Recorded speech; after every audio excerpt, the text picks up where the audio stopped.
Here we are back at it again with another episode of the Artistry of Podcast. Here, let's pause this for a second. Here we are back at it again, another episode of the Artistry of. It is I, Bo Miles, first of his name, the Philosopher King. Look, if y'all haven't seen Game of Thrones, but remember, we talked about stuff like this, seeing it in its day, because there's a lot of shows that I didn't get a chance to watch, and I don't know how good they would be now, but I feel like Game of Thrones is still going to be good. Like I watched The Wire. I watched The Wire years after it came out, and it's still look. It holds up, man. That's still a good show. Now, I started watching Oz.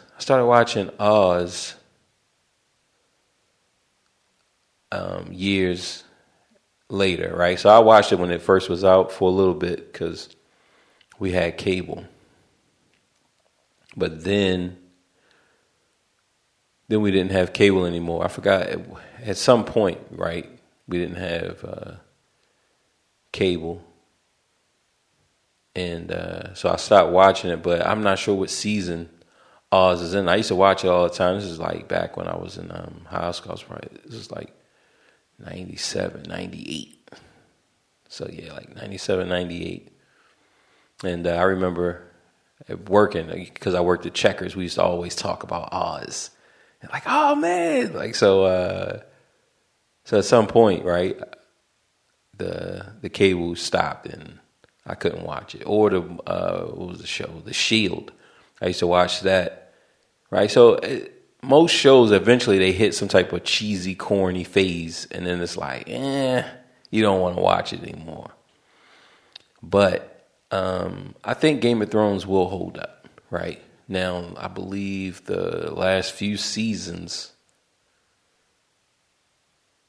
it really got away because George R.R. Martin, George Double R, he wasn't writing fast enough for the show. So then Dan and Dave, they were like the producers and the writers for the show, for the HBO show. And they just took over. They was like, look, what is the plan? Give us like an outline, a little mind map for the different characters, and we'll kind of fill it in ourselves. So they did that, and it really just went to hell. So I want to say it was still good. They still had moments of goodness because they did the seasons, like they did the pilot episode. So, I mean, it was their vision that we're seeing as far as the visual, the cinematography aspect of the show. It's their show. But the underpinning and the underlying story that held it all together, that was Double R. And once he kind of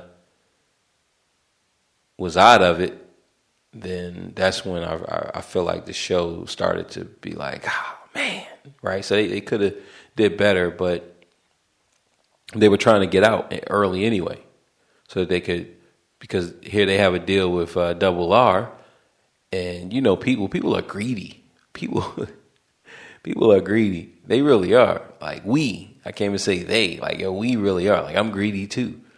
So Dan and Dave, Double D, they wanted Double R out of the equation. Like, oh, that's more money for D&D, right? Dungeons and Dragons. So I say that because I still believe that show is going to hold up well. So you guys should definitely check it out if you can. If you can. And I didn't even see it when it first, I think I came in on it around season 3. Season 3, I believe that's when I That's when I got on. And that's just like Skyrim. That's one of my favorite games, but I didn't get on that till maybe a year or 2 years later, and then I got on it, right? So, but that game held up well. That, like, even when I got on it, it still held up. Like, man, this is a good game. So, just reflecting on last week's episode with Mike Jones, it was definitely a good episode. I think the parts that I didn't like about that episode was me. I feel like those were the parts that I didn't like. A lot of my arrogance, and that's what I got from it. Just listening to it, it was like, man, I was just freaking arrogant, man, and for no reason, right? Because if you take on positions that you truly don't care about, well, then what's the reason that you're even taking on this position? So one of the things that stands out is the racism, because like I understand like now,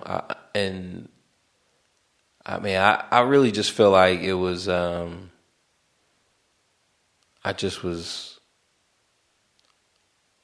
don't know. I can't really articulate what I want to say, but I do know I'm thinking of what is it? Like a gorilla trying to defend territory that's not his. So I've always been aware of racism. Like even now I don't see it. But that doesn't mean that it doesn't exist. So when Mike Jones was talking about that festival that goes on for however long, and they have a big number of bands that are coming in, but they only go after one black band. Like, we can't blame that on ignorance. We just can't blame that on, well, that's the only black person that these organizers know. And because you're a business, it's not about if you know someone. It's about you going out and finding out, okay, what do the people want? If you're putting together a festival and we have an emerging, let's say we have an emerging Eskimo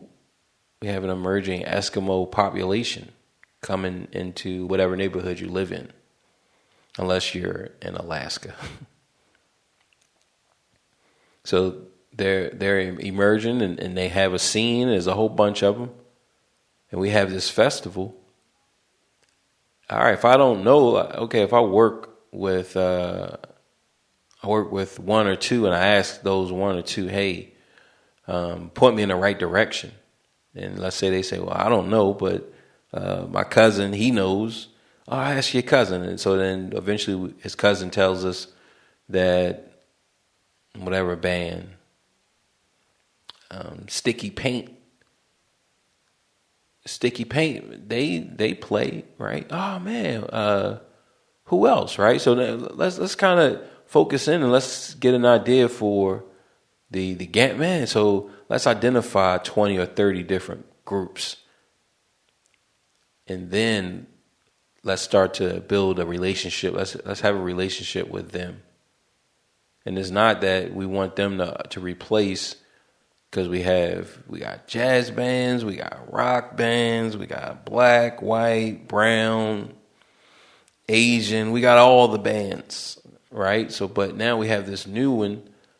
Let's start to build up this relationship with them, right? So because if I'm just blaming on that episode, I'm blaming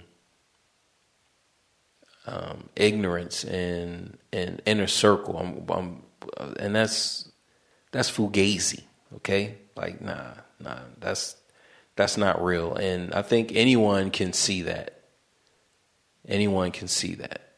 And that was pretty much me on that whole episode. And that's what I didn't like about it. What I did like was hearing Mike Jones and Fidlu talk and break down their experience. And just where I'm at now in life, like I can appreciate my guest and my co-host better. Like I've always appreciated people, but I feel like now I'm at a space to where I can now interview people now, because I want to hear more of them and less of me. Now, one thing that you can't get over, and this is something that's real when you're talking about interviewing people, is their comfort level. Because if they haven't been doing this, it's going to be dead pockets, dead spaces. So as you're asking questions,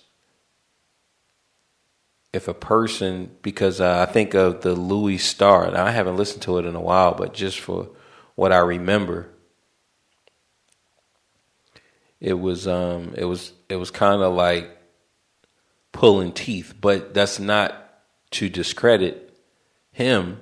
That's only to say, look, I really wasn't talking about what he truly cared about. Because if we can get a person to talk about what they care about, they're gonna keep on, right? So I don't know what he cares about, right? So it's up to me to actually find out, okay, what does this guy care about? So, all right, if you're a rapper, if you're a jazz musician, if you're a photographer, if you're whatever, and that's your job, but let's say you really care about Dungeons and Dragons, right? You really care about Yu-Gi-Oh cards.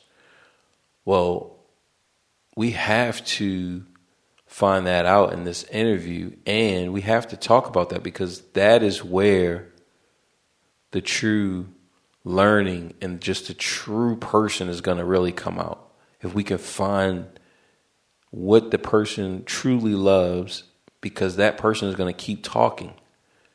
And I feel like when if we're talking to a person and then the conversation dries up, it's because, and this is in an interview, right?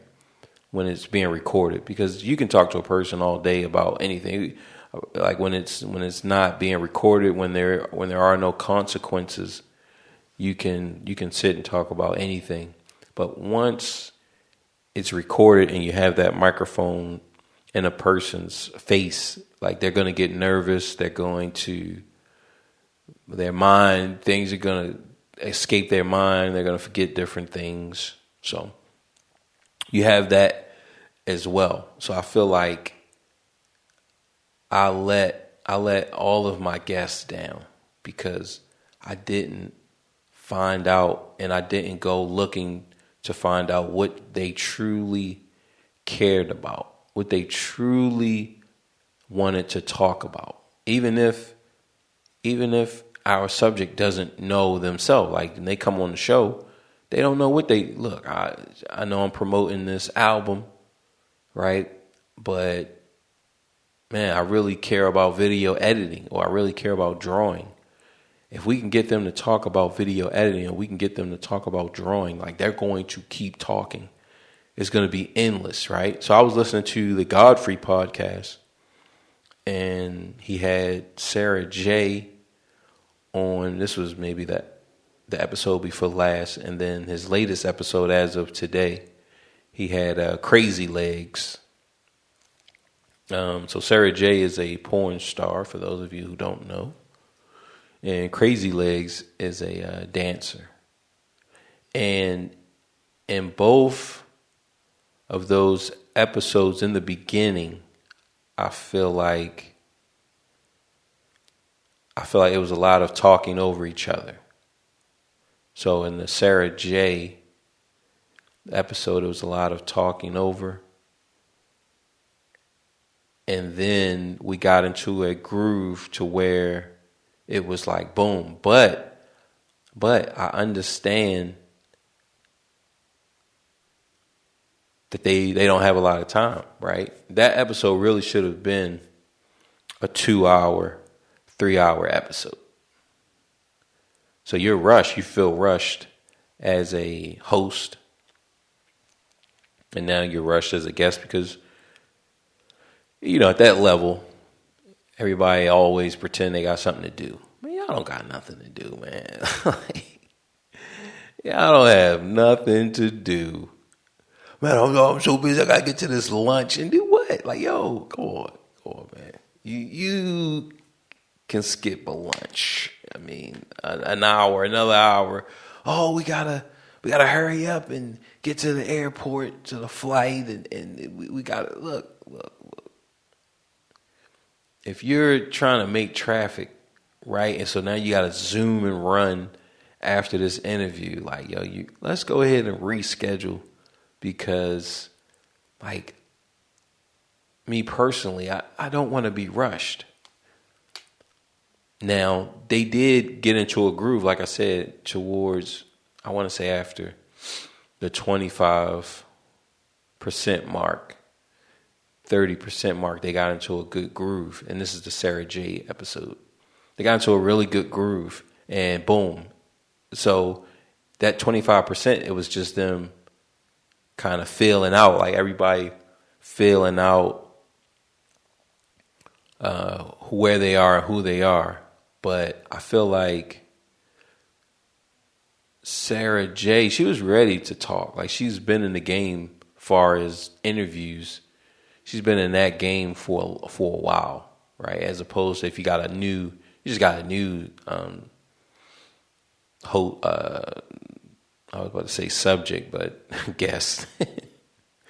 You got a new guest that's pretty green, then that type of where you got to lead them and keep that, you're going to do that more.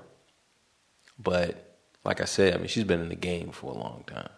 And then the Crazy Legs interview, that was a really good one. Just the pacing, just everything was right. But I bring up those episodes because to say that, me personally, like, yo, I want those episodes to be longer and I want to hear more from the guests. Right? Like, I want to hear more from the guests. So that's just to show the growth of myself, being able to say, like, yeah, man, I really want to hear more from the guests and I want to hear what the guest is saying.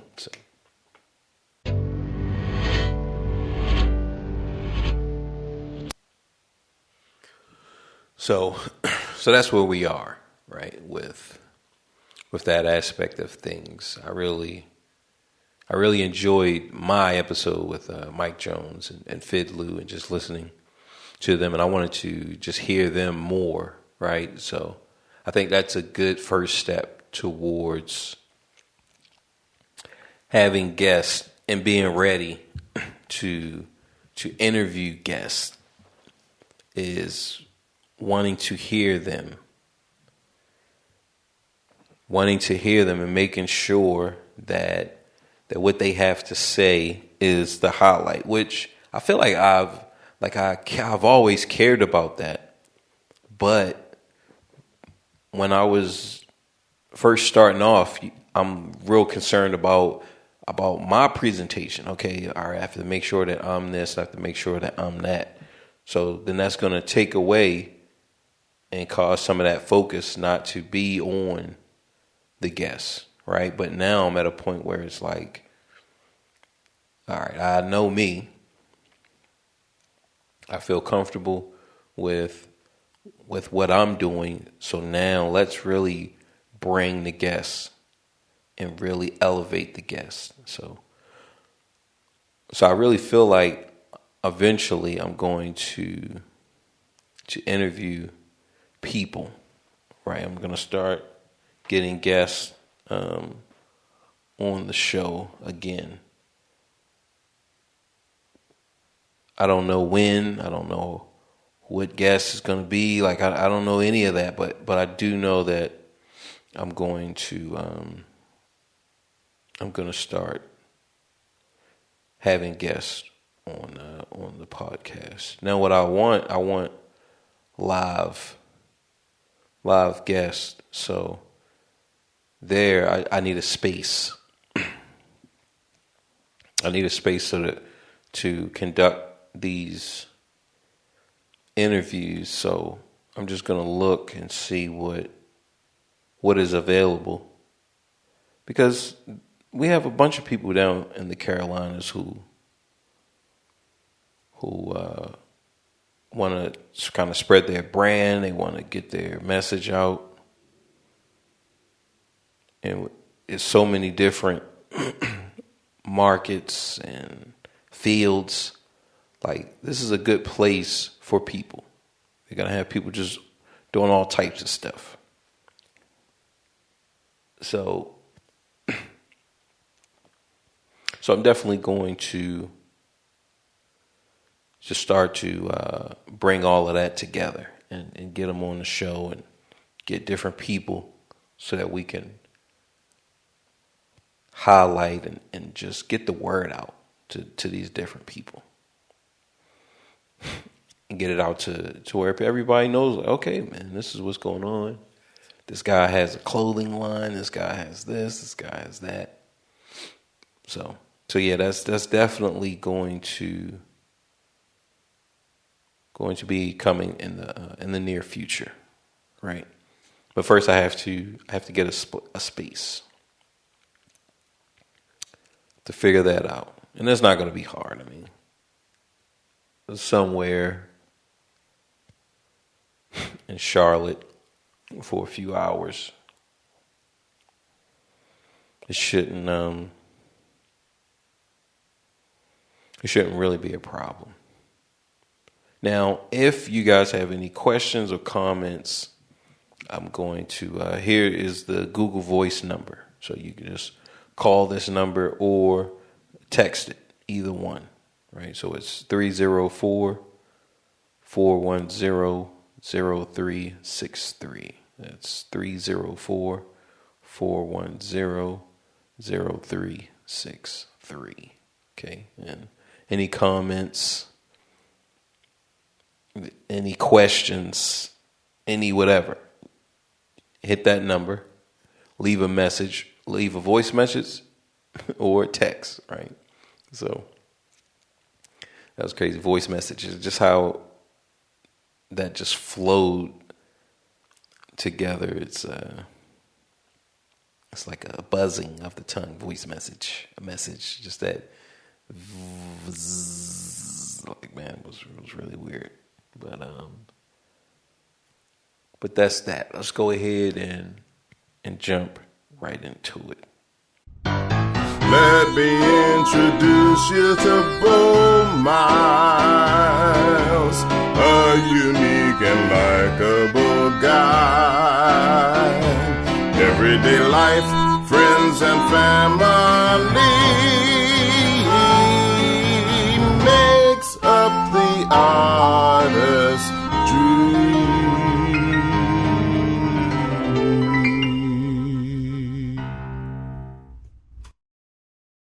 A little bit. Now, what's been going on? So we have all types of stuff. Like, I'm really tired. So this episode is not going to be a long one, only because I have some music that I have to work on. And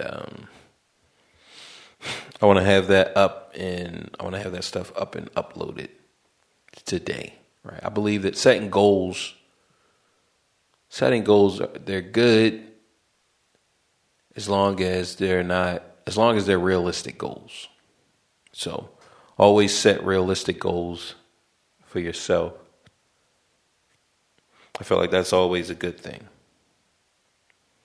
When you set unrealistic goals, that's when it can become a problem, because then you find yourself not completing those goals. And now you're focused.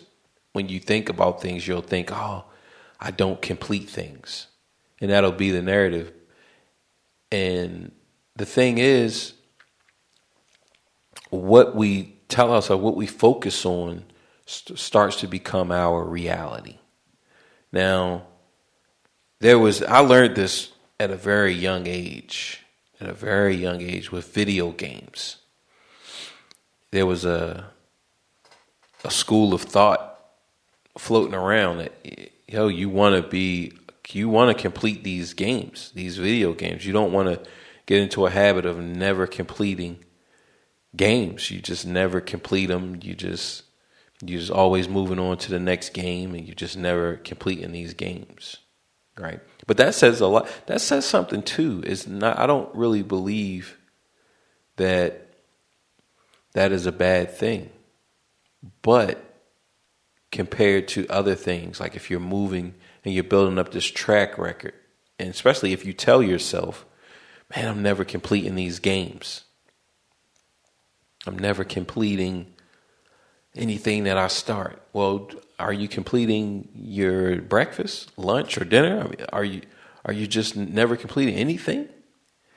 And 9 times out of 10, you are completing things, but if you only focus on things that you don't complete, then now you'll start to accept, I'm not a completionist. I don't complete anything. And you start to tell yourself that, and that's the only thing that you look at. Now that's the only thing that you see. Now you just go throughout your life and you start to identify all of these things that you never completed, overlooking all of the things that you have completed. So, like I said, I learned, you want to complete these games, as many of them as you can anyway. I mean, if they're hard, they're hard. But if you can complete it, you want to push yourself. So I would always do that. And then with the music, you want to complete the music. All right. If you're learning a piece of music, learn the whole thing before you move on to the next one.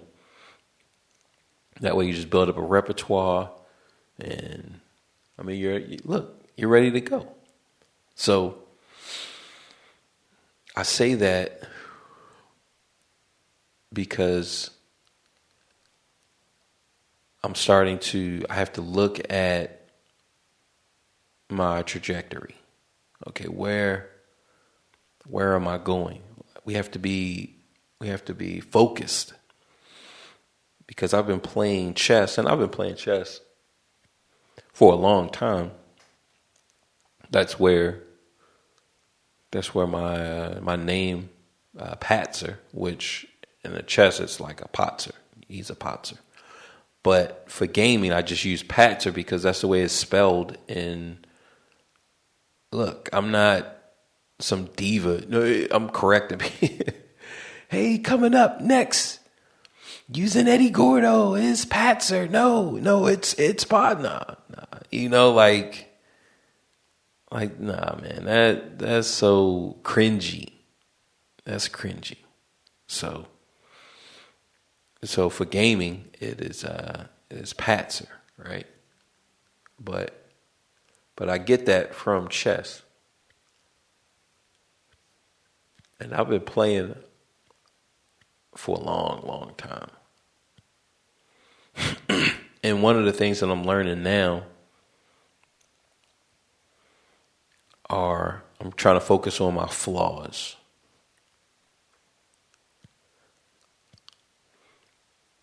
Because remember, we talked about this building of traits, whether it's you're not finishing things, or you are, or you're sloppy, or you're dirty, or you're this, or you're that. I'm not saying either one of them is good or bad, but it is what you are putting out there. It is who you are.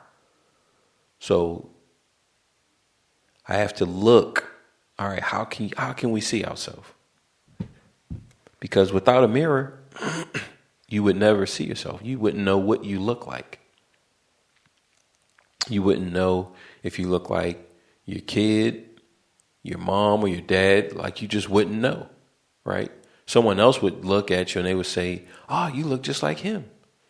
And when you look at him, oh man, I don't see it. I remember there was this kid named Ben. I talked about Ben. Me and Ben, we got into a fight. I think we got into a fight maybe in the seventh or the eighth grade. Yeah, it was. I think it was like eighth grade maybe. We got into a fight. I don't even know why, but it was in lunch. It was like in the lunchroom. I don't know why we got into a fight. But we got, it was just a tussle. It wasn't even a real fight, but people were saying like, "Yo, you look like Ben." And like, "Yo, Ben, you look like Bob." So when I looked at him, I didn't see it. I didn't see like, "Yo, this kid looks like me." Like when I looked at him, I did not see that he looked like me. Everyone said that he did, but I didn't see it.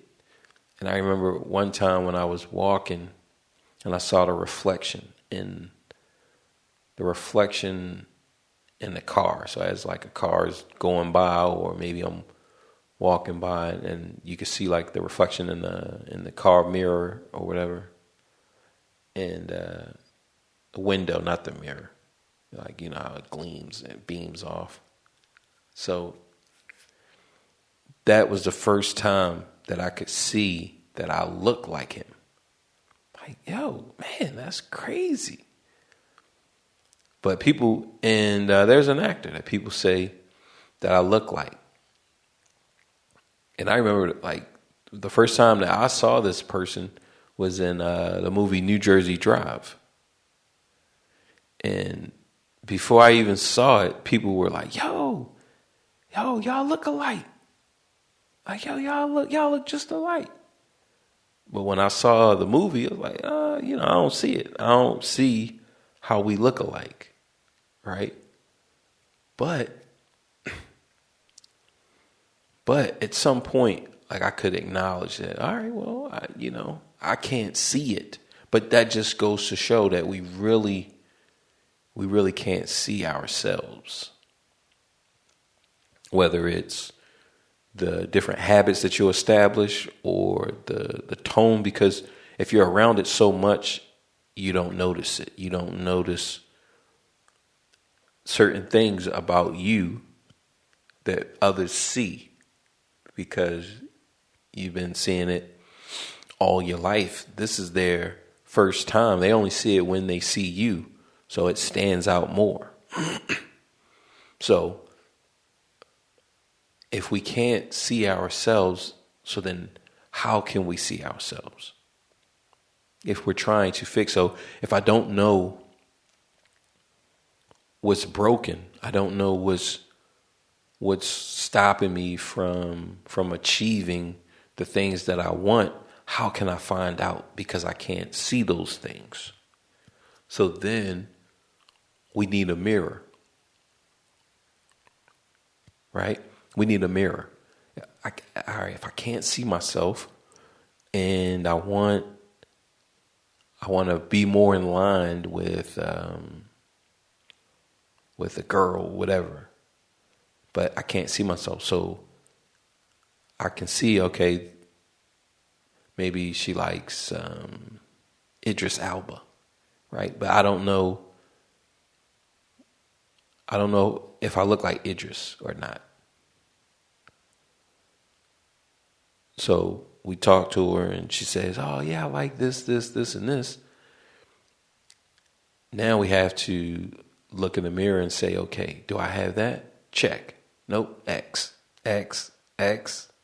check, X, right? So now we can say, all right, these X's, I can focus on them so that I can at least have those things as well, right? And then maybe, if I'm in line, look, I think it's going to be a lot easier if I'm in line with Idris. So So looking at just finances and saying it's going to be the same concept, but we need that mirror. So what is the mirror? The mirror is your life. Your life is a reflection of who you are. If you are a certain way or you have a certain thing about you, it's going to appear in everything that you do.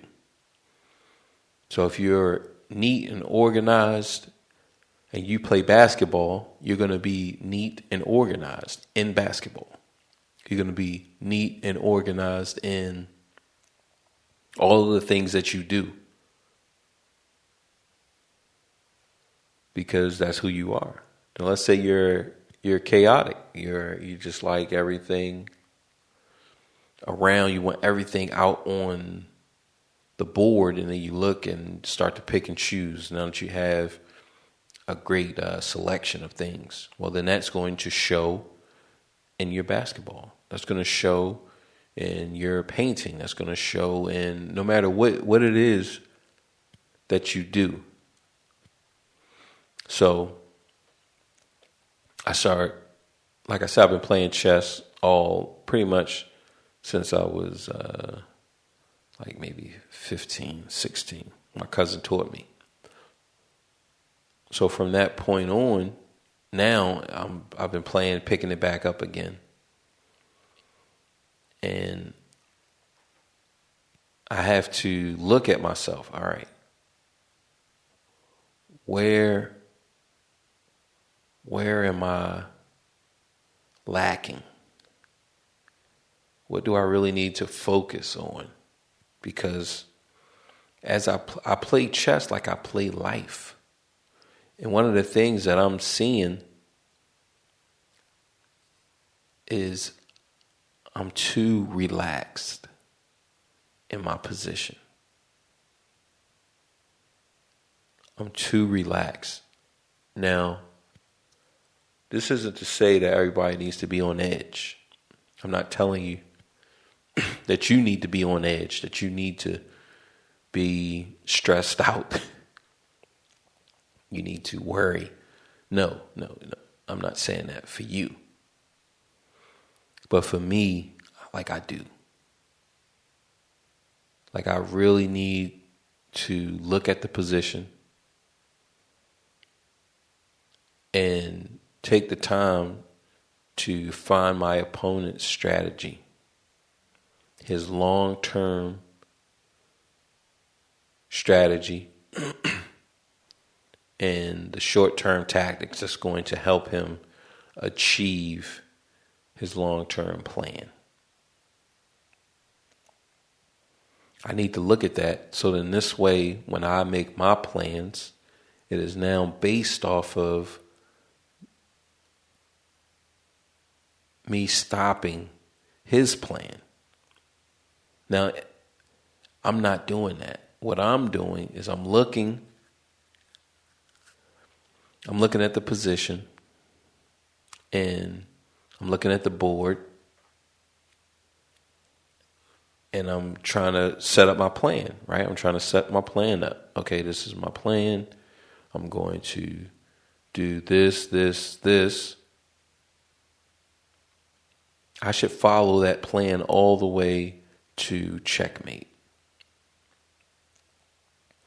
without any opposition, right? Just set up the plan. Okay, look, I'm going to do this, then I'm going to do this, then I'm going to do this, then I'm going to do this. This is just an overview. This is kind of like a flashcard. This is bullet points. This is my 4-point bullet point, or my whatever, however you would say it, my 4-bullet point plan. Now we know that in each one of those bullet points, so the interval between each bullet point may have additional small or smaller bullet points, right? We know that, but we have our 4-bullet plan, our full bullet point plan. That's going to be the first step. And then we have to come up with a 4 bullet point plan for our opposition. And like I said, we know that there's going to be smaller bullet points to cover up the intervals between each one of those larger ones, right? That's what we don't know. But for the most part, we're going to have some type of idea. Now, being micro, it's always a good thing, right? The smaller you can get into something, the better you're going to be. So, let's say the whole board is just huge. All right, let's focus on just the opening. Let's just focus only on the opening. Let's just exclusively focus on the opening for right now. Until it's just second nature and we know all the different combinations, we know all the different names. Now there's a lot of openings, right? There's a lot of traps, and there's a lot of this, and there's a lot of that. But when you focus on that, then it's like, okay, at least I have that part. Now we get to the middle. Okay, I don't know that yet, but after I focus on that opening and the different openings, and I'm constantly playing them over and over and over again. Because that's what you really want to do. You want to lose as much as you can. You want to lose as much as you can so that you know what to expect. There are no surprises. Now, if you find yourself being surprised, well, then you haven't lost enough. Now, this is with all of the games that I play. This is why I love games. Because we can apply what I just said, we can apply that to any life endeavor. Whether it's school, love life, work, financial, right? We all want more. We all want more money, right? An extra $10,000 is going to do everybody who listens to this good, no matter where you are in life. An extra 10 grand is going to be good. If everybody who listens to this, including myself, right now, just boom, open up your hand and $10,000 fall in your hand, you're going to be good, right? Now, okay, you can't buy a Lamborghini with that $10,000. You can't. There's a lot of things that you can't buy, but it's still good. There's still a lot of things that you can buy, right? There's different, like that chess game. You have your opening, your middle, and your end game. That $10,000 fits somewhere in the phase of the game. So, okay, you can't buy a Lamborghini, but you look, this is your rent for the year, or this is your mortgage for the year. Some people mortgage for the year may be $23,000, right? Some people's mortgage may be $50,000, right? If you got $1 million home, mortgage is going to be around $5,000 a month for mortgage. So, $50,000, that's a mortgage for a year, right? You got a $2 million home, that's $100,000. $100,000 is your mortgage for the year. Now,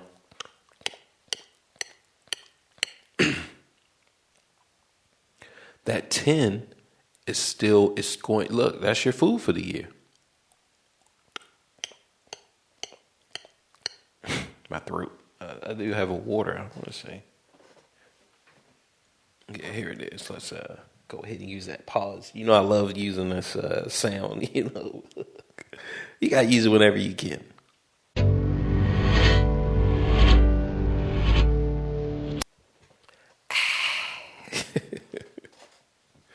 We don't hear that sound enough anymore. Just that after you get a nice drink. So that 10K is gonna fit anywhere in your life, right? You're gonna be able to find a place for it. It's gonna be able to help you and to be a valuable resource at some phase of the game, right? But focusing on the games and how we set them up for life, right? Because like I said, I love games for this reason. This is why I love games, is to see, okay, what do I look like, right? What do I look like? What am I doing? Well, there are some traits and some commonalities that that I'm not aware of because I'm always doing them because I live with them. But it's only when we lose can we start to say, all right, there's a reason why. So with me personally, it is finances, right? That's why we even talked about the 10K. Now, that's not to say that everything else in my life is going fine, because remember what I said earlier. I said that one of the things that's being shown to me in chess is that I'm too comfortable. I'm too comfortable. And this has been proven in my personal relationships. It has been proven. I have been surprised by certain actions. And it's like, yo, where did that come from? And it came from like, yo, Bo, you are too comfortable. That's where it came from. If you wasn't as comfortable, you would have saw this coming. You would have thought about this. Because remember what we said about the chess game. Like, I'm not thinking about opposition and their plans, their motives. All right, I know that they want to checkmate me. I know that they want to checkmate me. That's what they want. How are they going to do it? What pieces? What are their favorite pieces? What are their favorite checkmating combinations, right? Now, I don't know, right? Because remember, we're talking about playing against the unknown. Because in this game of life, like the opposition that we're facing, we don't know. We don't know. So now let's say, all right, I've been playing my cousin for a whole bunch of games. All right, what is his favorite piece? How does he like to coordinate his pieces? Once I know that, then as the game dwindles down, I can make sure that when we are in the final stages and phases of the game, he has the pieces that he don't want to have. That's the way that I can play with somebody that I know. This is a person that we're playing all the time. Okay, let's find out what pieces he likes, what pieces he doesn't like. Let's take away the pieces that he likes, and let's leave him with the pieces that he doesn't like. Right? So on a face value, when a stranger comes and he looks at the game, a stranger will say, oh, this is even. This is even. This is an even game. But because I know him, my opponent, I know that it is not even. Because even though the numbers say that it's even, I know that he doesn't like those pieces. He's not as proficient with combining those pieces together. Now, remember, that's speaking from a position of knowing my opponent but see, this only comes from actually trying to find out. And it goes back to our conversation, right? And when we talked earlier about the interview with the part that I didn't like, in the Mike Jones episode, it was me. That's the part that I didn't like. I like Mike Jones. I like Fidlu. I like what they had to say. I like the way they interacted. I didn't like mine because what I didn't like is the fact that I wasn't listening to them. And I wasn't really focused on them because I was focused on me because I was new, right? I was still green. I think that was the 11th episode. That was my 11th episode, that Mike Jones episode. That was the 11th one. And what I found out is that on iTunes, you can't listen to my first episode. Like, there's only a certain number of episodes that they'll let me, because I tried to go all the way back. I looked at the library because I went to just go and listen to, boom, number 11.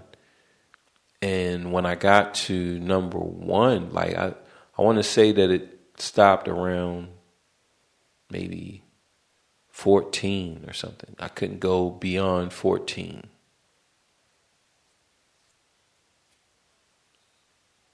Now, like, I'm not sure, but I'll have to investigate. But because I want to say that back when Joe Rogan was on iTunes, that he had, I want to say he had like 1,000 episodes, right? So I'm not really sure how that works. If they just say like, look, man, you don't have a big enough following, so we're only going to give you these number, right? But I didn't take down the first 14 or 15, however many episodes that, like my first 14 episodes, I didn't take those down, but they're not available. But that 11th episode, and I thought that Mike was on another time. I thought it was just me and him one time,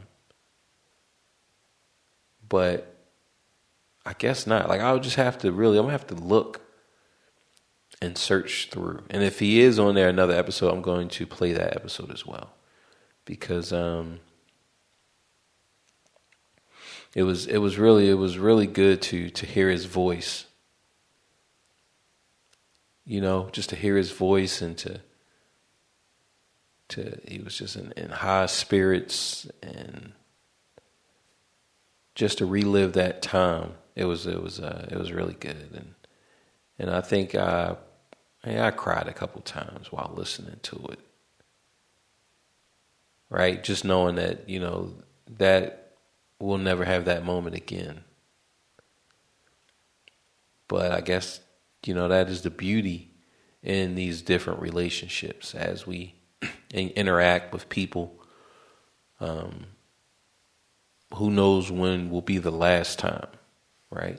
Some people, like that I've seen, let's say it's been, 5-6 years ago, that was the last time that I will ever see them. That's the last time that I would have ever spoken to them. And we're not aware of that in the moment. Right? We're not aware of that in the moment. Like, yo, this is the last time that we will ever see each other and speak to each other again. So until Valhalla, like that's it. and there's so many people, right? That look, and that was the last time that you'll ever see them. Like that is crazy, but that is what makes each experience that much better. When we go into it with that understanding of knowing that, this could be the last time. So how do you want to spend that last time? Now, luckily for us, that wasn't the last time that I actually spoke and hung out with Mike Jones, because we used to play a lot. We would play, right? But once I moved here to the Carolinas, I haven't seen him since. And then once I got the call from Jonathan Wesley, once I got the call from him, then I was gonna go up and see, because he told me, yo, Mike is not doing good. So when I got that call, a part of me was like, yo, I need to go up. But then another part was like, man, I really don't want to see him. I don't want to remember him like in the state that he's in. So I mean, it's just a difficult thing, but returning to the focus of this episode, it is, all right, I have to see myself, because what I'm losing to in chess, what I'm losing to in Tekken, those are the two things that I really love. I haven't played Tekken in a while, probably. Like, I haven't practiced, because just playing rounds and just playing, like, that's not the same as actually focusing and trying to intently become better. Because whatever that is for you, whatever your Tekken is, whatever your chess is for you, you can use that as a gauge in your life. So, like I said, for me, I'm trying to knock down the finances. I'm trying to really propel and augment my finance. Like, that's what I want a huge increase in. And, we're talking M's. Now, all right, what are some of those flaws? All right, I'm not thinking about the other in that equation. I have to think about them. I have to say, okay, what do they want? And how can I set it up to where we are both giving and receiving? Because that is the relationship that we need. Now, I have a lot of people asking me for money, right? And this isn't a bad thing. I like helping people. That's not a problem. That's not a problem. But when we're talking about making money, all right, if you're constantly giving away money, then you're not making money. So you have to focus on, okay, how am I going to make money? So let's take this giving equation. Let's look at the giving. So if I'm giving, I'm constantly giving, well, I need 10, 20% back. So if I give you $100, right, I want 120 back. I want 110 back. So then now the relationship is, okay, I'm giving, but I'm getting. Yeah, I gotta sneeze. Got the sneezy wheezies. I just feel it, but I know that it's not going to hit me. All right, I'm good. I was able to divert. Crisis diverted. So if I'm constantly giving away, right? Someone says, oh man, let me borrow, Bo, let me borrow, whatever, right? And we have all types. We have a lot of different numbers on the spectrum, on the board. Okay.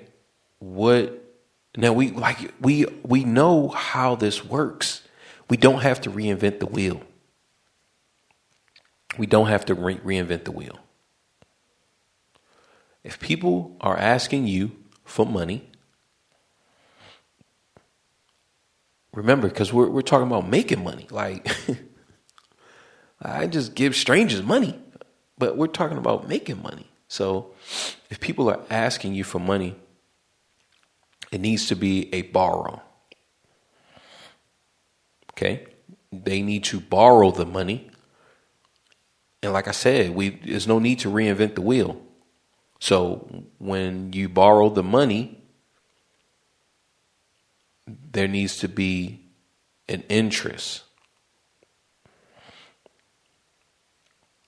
Okay, how much you need? Oh man, I just need $100. Okay, so yo, if I lend you this $100, like yo, I want 120 back.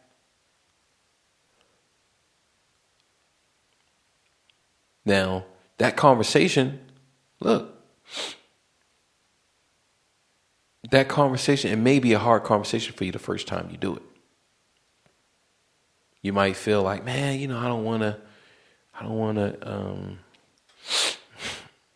to make them feel whatever. I don't know what you're going to feel, but it's going to be uncomfortable that first time.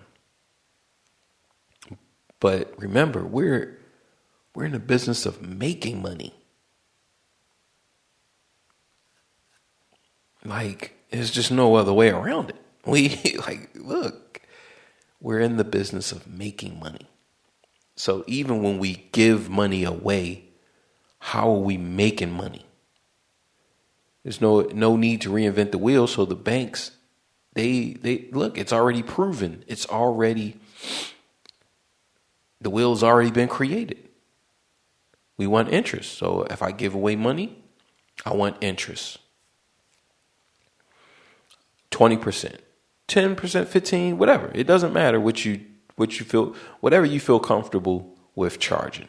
When the first time you lend money, whatever you feel comfortable charging. So if you feel comfortable charging 10% or 5%, so I lend you $100, I just want you to give me 105 back. But like I said, 20% is a good number to start. Look, man, 20. All right, I want $20 on that then. Okay, so I'll lend you for every 100, I want 20. They say, oh man, 100, I got 120. Man, well, that's letting you know that this probably isn't a good candidate to lend money to. If he has a problem with giving you $20, but he wants you to give him $100, well then, look, I don't know what to tell you, right? And you can already see it in the conversation. You'll already know, right? And this is, like I said, this is just this is us establishing a habit. Okay, remember, I'm focused on making money. So even in everything that I do, it needs to tie back to, okay, how am I making some money? So, like I said, I have a lot of people asking me for money. Okay, so how am I going to make some money off of this? Then we need the time frame. Okay, so you need, in this hypothetical, we're just using $100 just because it's going to be easy to do the math, right? So, okay, when am I going to get my money back? Remember, we're not reinventing the wheel. This has already been established. Okay, when am I going to get my money back? When are you going to pay me back?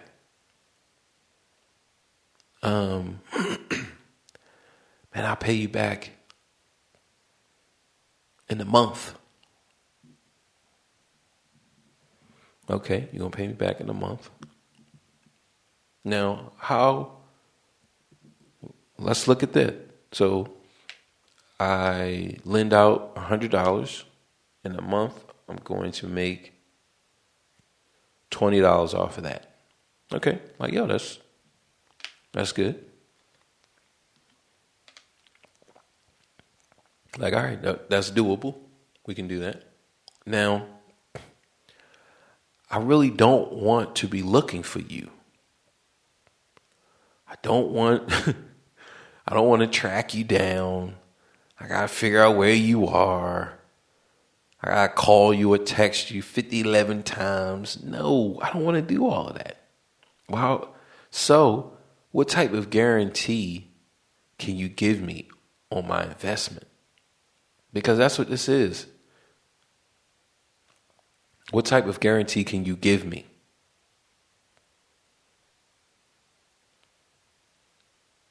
well,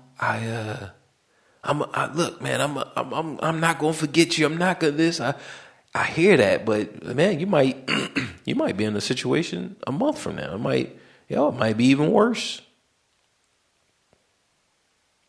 You just never know, right? Oh man, but tax time coming, and I'm gonna be getting my refund back. I'm gonna be this. I'm gonna be that. Right. I hear all of that, man. But what type of guarantees do I have? All right, man. I got this PlayStation 4. Okay, now we're talking. Now we are talking because the PlayStation 4. Let's just hop on eBay. And see if we type in PlayStation 4, see how much how much they're going for. Okay, PlayStation 4 console. Now see, this is where I was putting my projections anyway. It was around 270, 260. Let's go to buy now. Searching. All right, show 5,200 results. So by now we got 271, we got 319, we got 250, 239. This is the only one. So I like to look at the bottom. What's the cheapest price? So right now 239, 209. Let's see, what is it? Console is 500 gigs. It's working. Let's make sure this is a buy now. Yep, buy now. 209. That might be our cheapest one. 209. All right, so 200. All right, 200, and you get some games, right? So 200. This is for the slim. Let's see if you get. I don't see the console though. I see these games. All right, I see the dirty console, the dirty console. Okay, let's make sure. So 200. This guy has a 4.7.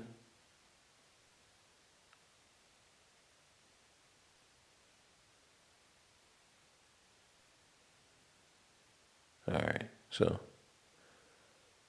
200, okay, is our lowest price on eBay. So that's a good guarantee, because what that says is,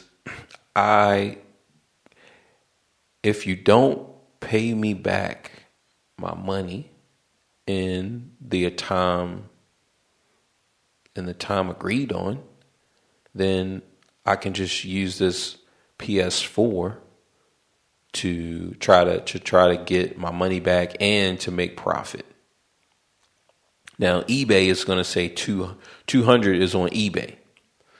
Now look, I'm gonna want to get that thing going quick, so I'm gonna sell it for 150. I just want my money back. So, and I'm making a 50% increase on my money. So that's even better. That's even better than 20%. Right? Now, remember, we're talking about me. I'm focused on making money, and we're talking about my everyday life. People are asking me for money all the time. So this is a way that I can use what is happening in my life to make money. And people who say like, nah, man, I don't have nothing, right? Like, yo, I don't have anything that's worth what I'm asking for. Well, remember, we don't need to reinvent the wheel. Well, you're not a good candidate. I mean, we supposed to be brothers. Man, we supposed to be brothers. Yeah, man. We are, man. But, look, I'm focused on making money. So this goes back to that what do they want? Because now we're talking about big money. We're not talking about just asking for money. Because I just can't ask for, like, I have somebody that I can ask him for 50,000. I can ask him for, I want to say $1 million. Right? I could ask for $1 million. But I have to go through the same thing that I just said to y'all. Okay, when am I going to get my money back? And then how much am I going to make off of that? Right? Now, okay, 10%, that's 100,000 right there. Right? That's 100,000. That's good. Like, so that's one of the good things about big money is that you know, those little small percents are still big.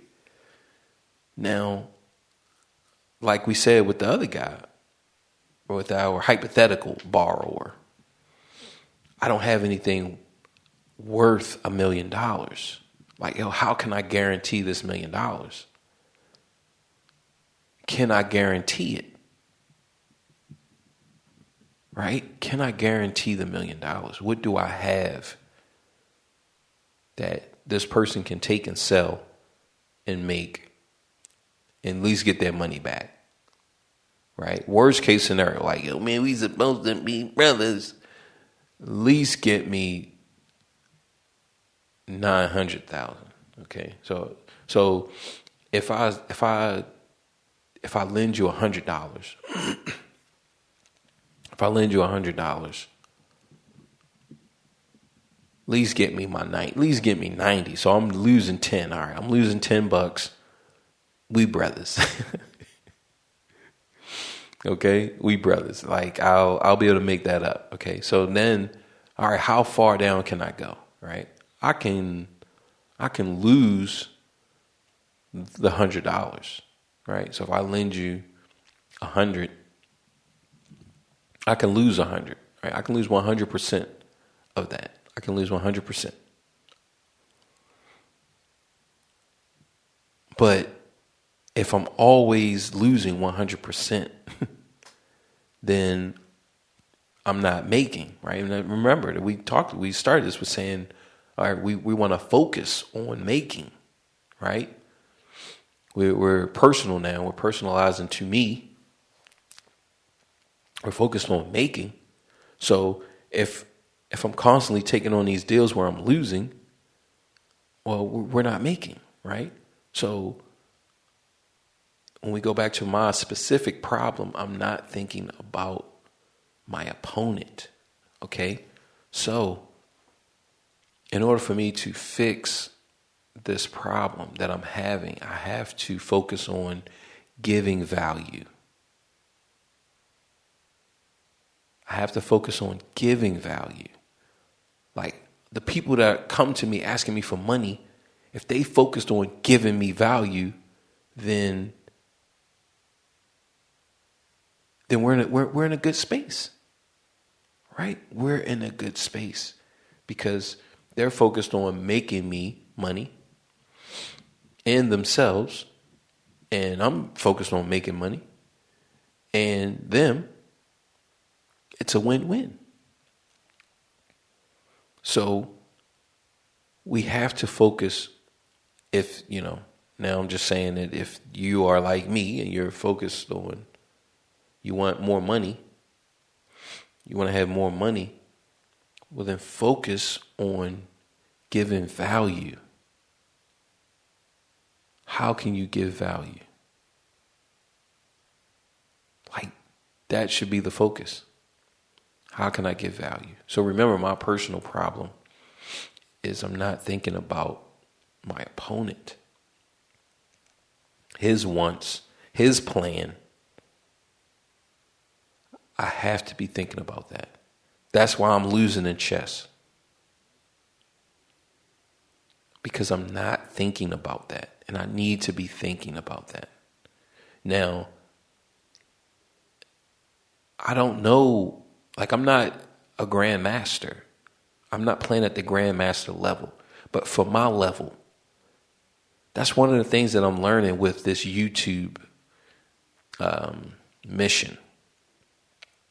Right? My goal is to make, like, I want 10K a month from YouTube. Right? Now, remember, I believe in goals and objectives. So, the first step really is to make our first $100 from YouTube. Right? Well, let's make our first dollar. Let's make our first dollar. So that's the first goal. Let's make our first dollar. Then let's make our first $10. Then make our first $100. Then make our first $1,000. Then make our first $10,000. Then make our first $100,000. Then make our first $1 million. Then make our first $10 million. Then make our first $100 million. Then let's go ahead and cap it off with our first $1 billion. Why? Why so big? Why so big? Because if we make a goal to make, I just want to make 1 penny. Like, all right, you just want to make 1 penny. You'll always be trying to make a penny. And when you make that penny, eventually when you get that penny, you still need 100 pennies to have $1, right? And what can $1 even get you these days in America? And this isn't trying to sound snobby, but $1, if you're at the vending machine, $1 can get you some M&Ms. There's the small ones that used to cost 50 cents. Right? So you can get a small pack. You can't get the big pack of M&Ms, the share pack, but you can get the solo, the single pack. In the vending machine though. Like, I don't think you can get that outside the vending machine. If you just go to a gas station, I don't even think they have stuff for $1. I know they have those individual Reese cups, and they have like individual peppermint patties for like 25 to 50 cents. Who knows what the prices are now, but you should be able to get you something to drink. And I'm not saying $1.05 or $1.06, or I'm saying just $1. You take $1, what can you get? Okay? So you put in all that effort and you get a penny. So now you put in whatever that effort is, because remember, you reached your goal of a penny. If that's your goal, you reach that goal. So all the effort that it takes to get a penny is the same effort that it takes to get $1. That is the same effort to get 10. That'll get you 100. That'll get you 1,000, 10,000, 100,000, million, 10 million, 100 million, billion. It's the same effort. But when you get, with that same effort, you get $1 million, like, that's going to change your life. That's going to change your life, especially if you don't have it. So let's say if you don't have a penny and you get that penny, right? You put in whatever that effort is, you put in all that effort and you get that penny. That is not going to change your life. The $10 is not going to change your life. Yeah, you'll be able to eat at Wendy's. Okay? One day, you'll be able to eat one day. So all that effort gets you one meal. And if when we really grinding, we only eating once a day. Okay? Like, that's just to let you guys know. Because a lot of times, if you don't have anything to compare it to, you don't know, okay, what's high level? high level money game. And this is not saying that, that I'm high level money, because I'm not high level money, but I've been around it and I know it. And high level to me is not high level to like Ye.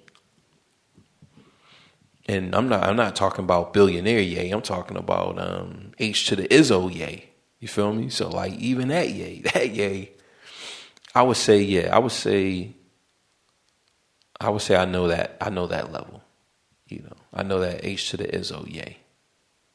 Because usually, like, guys like that, they usually get around like 80. They usually get like 80 grand because they get paid quarterly. They get paid quarterly, so they usually get like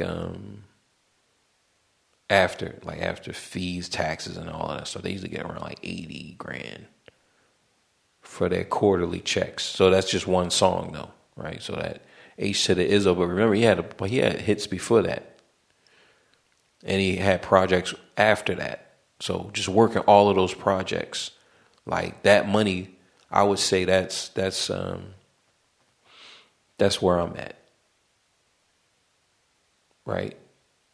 So that's what I've been exposed to. That's the people that I know. Like I've seen about like $500,000 in cash. And, like I still remember it. Like the first time you see something like that,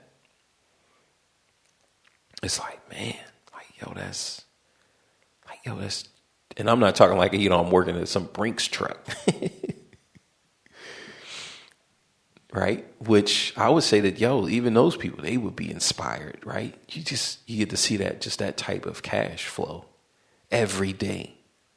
Like that's going to do something to you, good or bad. That's going to do something to you. So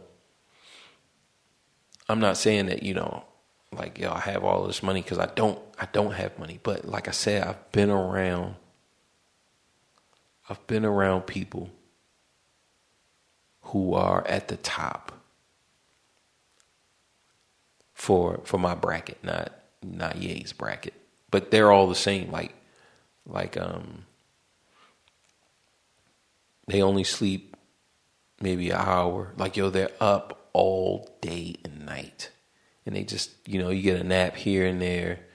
You get your nap. You get your little power nap. You get your a 2.5 hour nap here, you get your 2.5 hour nap there, and boom, that's all you need. And you eat once a day, one good big meal, and you might snack a little bit throughout the day, but that's not really guaranteed. Right? This is when you really in the zone, like you really knocking it out. That's what that looks like. Like that's what that looks like. So if you're not doing that, then it's like, now remember, you could be, your dad or your mom could be doing it. So you kind of living off of them. And there's nothing wrong with that. There's nothing wrong with that. Like, that's a blessing. That's a blessing. So, I don't have nothing negative to say. That's good. That's good. And those of us who work in just your basic 9 to 5, that's good too. But remember what this conversation just kind of stretched us to, which I really was going to talk about something else I had in mind, but we can get to it next time. But this is what came out. So I'm trying to, first thing I got to say is I love playing games. I love playing these games because it helps me see myself. It helps me see things that are keeping me away from my goals, from what I want, right? And when I play the game, I want to win. But remember, we're playing against other people. So it's not just I'm playing by myself. I'm playing against someone, and I want to win. I want to beat them. I want to defeat them. How can I do that? all right, let's look at the game. What are you not doing? Because we said it. Like things that we do in the game, that's how we're playing life, how we're playing this game. So if I'm just, in Tekken, we call it mashing. If I'm just mashing and I'm never thinking, I'm not thinking about, okay, what's going on? What is my opponent doing? What is my opponent's plan?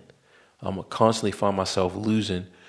I'm going to get to a certain level, and then I'm going to start losing at that level because I'm not really fully engaging and seeking the answers. I'm not really trying to see myself and see how can I be better? What am I not doing? And I know that I'm not thinking about my opponent enough.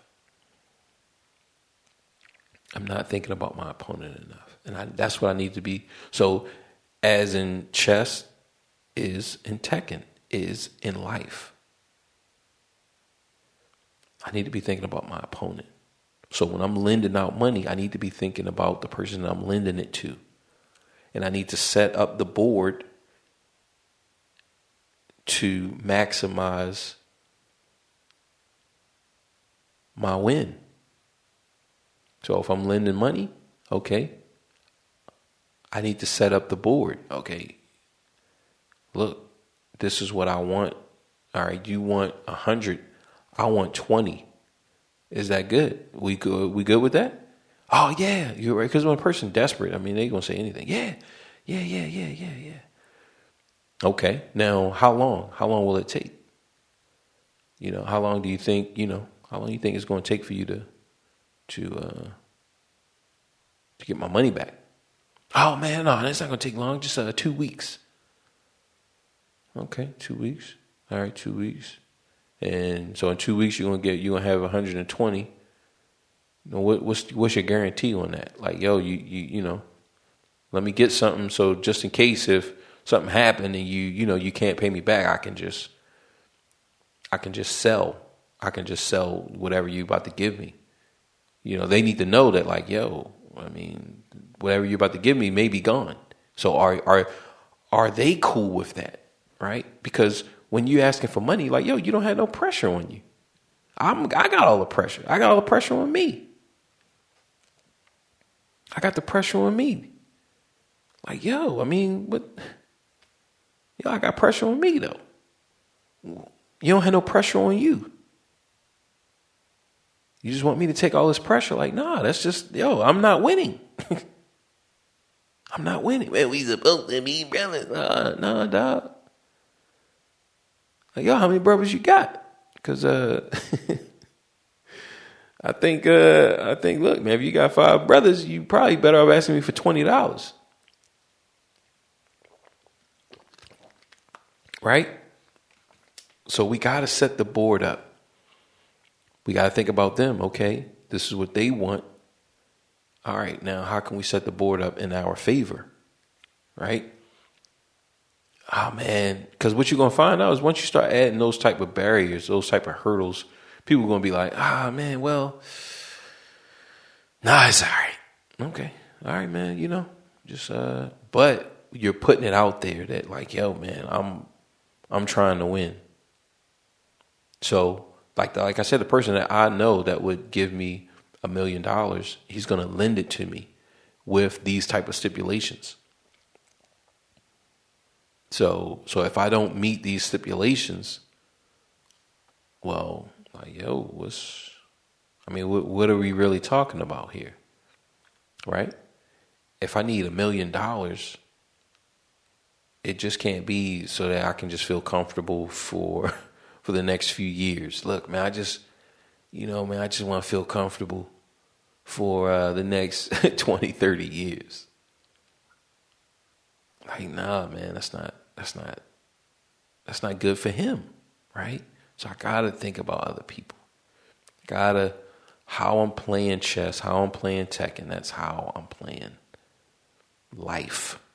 So if I don't like how I'm playing life, but I don't know I don't know what am I doing wrong. Okay, so let's look at something that I do know, because who I am is going to show in all of those things. It's going to show in all those things. So I can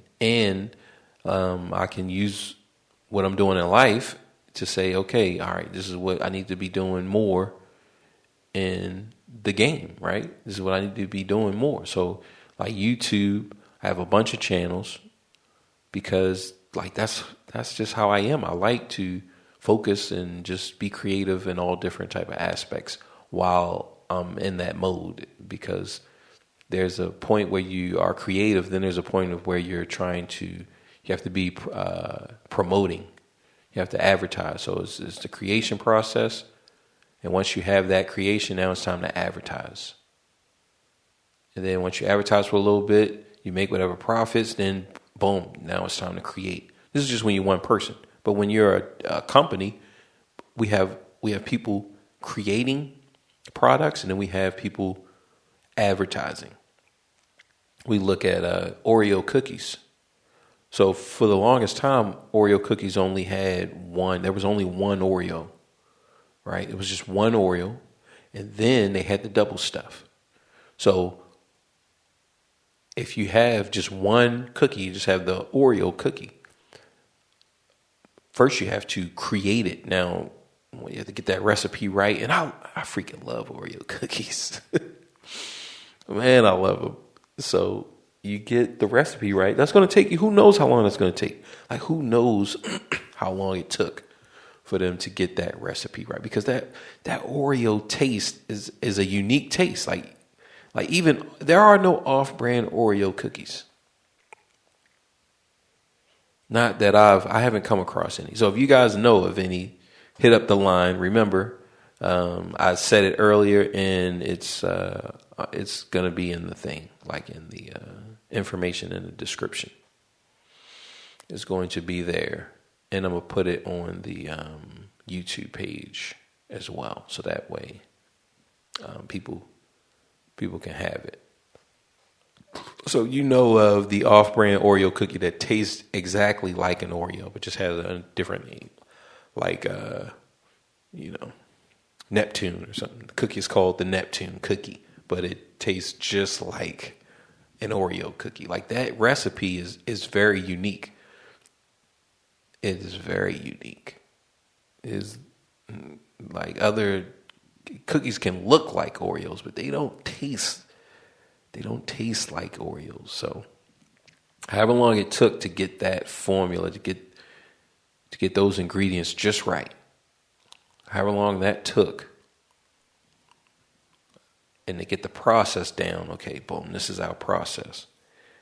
You got that time, and then you have to sell it. And, they like, that's a huge brand now. Just everything, the packaging, the colors, all of that stuff is unique. They have arrived at the branding part, right? We said this wasn't going to be a long episode, so we're at 90 minutes now, so we'll be wrapping up. So, you get the branding down, and it's locked in now, because now that you have different flavors, right? You have vanilla, you got mint, you have all different types of flavors now. And it all falls into that branding, right? So they have a lane that's very, very well carved out. And so now they're at a point where they can have people just coming up with new ideas that they can try out. Oh, we got the carrot cake Oreo cookie, right? And we have the cinnamon raisin, like whatever. They're gonna have whatever, but now they're firing on all cylinders now, right? So that's where we are in this this YouTube. We're creating, and then we're trying to advertise, and then we create, and then we try to advertise. But we know, because remember what we said earlier, you don't have to reinvent the wheel. Let's look at the Oreo cookie. How did the Oreo cookie do? You had to get that flavor right? Because you have so many other different chocolate type of cookies. So just the texture, the taste, like everything, man, focus on that. And once you have that, then we can focus on what it's going to look like. Right? Because we got the taste, we already know it's going to be like a chocolate cookie. With vanilla in the middle, right? We know that part, but how is it going to be different from the other one? So once you focus on that, then you can focus on what the branding of it is, right? So if we look at the YouTube, okay, let's focus on the cookie and get the cookie to where, like, yo, this is when the first time you taste it. So from YouTube, the first time you see it, it's going to be different, right? The first time you see it, it's going to be different. And then let's from there get the content. Like, okay, what is he talking about? What is he this? What is he that? Right? But we want it to look different. Right? We want it to stand up. We want it to have its own thing. And that may take a while, right? We talked about the interview. Those first few podcasts, I couldn't focus on my guests the way I truly needed to and the way that I want to now, because I was still focusing on myself. I was still trying to improve and become a better podcaster, become a better host to speak. I was still focusing on that. So I couldn't also focus on my guests, right? I'm there now. I feel like it. So now I just have to get a new guest and to test it, right? Remember, that's what we're talking about. We're talking about testing. And the main thing for that is to find my main goal whenever I do get a guest, right, is to find out what they're into. Like, that has to be my goal. I have to find out what they are into, because if I touch on what they are truly into, what they're truly passionate about, they're going to talk. And they are going to keep talking, and before you know it, it's going to be a 3-hour episode, and I'm like, oh man, well, let's, we can keep going on forever, but look, man, 3 hours, that's it. Let's go ahead and wrap it up, right? So that's the goal, right? And we know now, okay, we're in a position. So even now with this YouTube, like, we're trying to figure out, okay, where can we just be distinct? Where can we be, all right, this is us. No one else videos look like this, right? Just the look. All right, no one else looks like this. That's where we are now. No one else looks like it. Boom. And already, just speaking it out, I already have an idea of how I'm going to do that. Okay, just focus on the look, and then from the look, then we focus on the content, right? Remember, from our cookie analogy, focus on the taste, right? So no matter what we're talking about, whatever is the medium for which a person is going to digest this content. So on YouTube, they're going to digest it from looking. It's a video platform, so they're going to look. Then listen. Listen is secondary. Listening is secondary. So even with that, I have to figure out, okay, from the artistry of page, how can I make it more visually appealing? Now, I know that most of the listeners that I have on YouTube, because it's just a flat still image, they're not like looking at the screen. They probably have the window down and they're listening. They're probably at work and they just have it playing. They probably got their earbuds in, just like how I listen. I listen on Apple. I listen to iTunes, right? I think that's what it's called. What is it called? The podcast. I think it's just called podcast, right? The app is called podcast. But that's how I listen. I think that's how most people listen.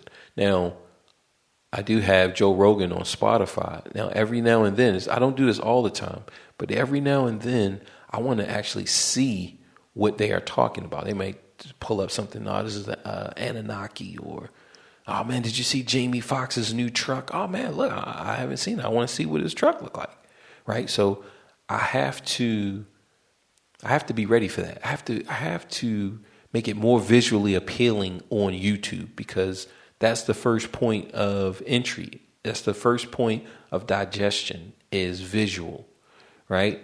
Podcasts, when we talk about Spotify, Stitcher, any of these other mediums, TuneIn, Google, whatever, right? Well, however you listen to your podcast, it's going to be audio. So the audio needs to be there. So how can we get the audio there, right? But remember, right now we're just speaking about YouTube, and so I need to really focus on how can I make the visuals, because even if I'm just using, what is it called? And I have an idea. Even though I'm just going to be talking, so I'm not going to do anything different. But what can I do for the visuals that can pull somebody in, right? And I have an idea, so we're gonna just try it out, right? Just keep trying. Just keep trying. Keep trying. Remember, we have our goal, our master goal, right? Because remember, we have different tactics to help us reach the goal, right? But we have one master strategy, one master plan, and then we have all of these other smaller plans that'll help us get to it. So the master plan is $1 billion. Now we have all of these smaller plans that's going to help us. And in that smallest plan, we have $1. Okay? That's the smallest plan, right? Is to get to $1. So there we are. Look, I definitely want to thank everybody. I didn't speak about any of the numbers, but the numbers are growing, right? But I don't want to just put it to where we just look every week we're revisiting the numbers, but